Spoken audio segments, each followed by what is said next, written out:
അയില മുളകിട്ടത്, ചെറിയ പീസായിട്ട് മുറിച്ചിട്ടുള്ള അയില, പിന്നെ മൺകലത്തിൽ കുറച്ച് മഞ്ഞൾപ്പൊടിയും ചതച്ച മുളകും കാശ്മീരി ചില്ലിയും, പിന്നെ കുടംപുളി, പിന്നെ ലേശം വെള്ളം ഒഴിക്കണം കേട്ടോ, അധികം വെള്ളം വേണ്ട. അതിലേക്ക് ഇഞ്ചി പച്ചമുളക്, ആവശ്യത്തിന് ഉപ്പ്, എന്നിട്ട് തിളപ്പിക്കണം. 7 മിനിറ്റ് തിളപ്പിച്ചതിന് ശേഷം വെളിച്ചെണ്ണ അങ്ങ് ഒഴിക്കുക.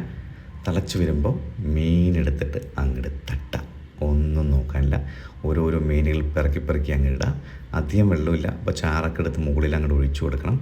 എന്നിട്ട് ലോ ഫ്ലെയിമിൽ വെച്ച് 8 മിനിറ്റ് വറ്റിച്ചെടുക്കണം. വറ്റി വരുമ്പോൾ വീണ്ടും ഈ ചാറൊക്കെ എടുത്ത് നൈസായിട്ട് മുകളിൽ അങ്ങോട്ട് ഒഴിച്ചു കൊടുക്കണം. പുളിയൊക്കെ എല്ലാ സ്ഥലത്തും അങ്ങ് പിടിക്കാനാണ്. അങ്ങനെ 8 മിനിറ്റ് തിളപ്പിച്ച് കഴിഞ്ഞാൽ സംഗതി റെഡിയാണ്. ഭയങ്കര ടേസ്റ്റുമാണ്, ഭയങ്കര എളുപ്പത്തിലുണ്ടാക്കാം.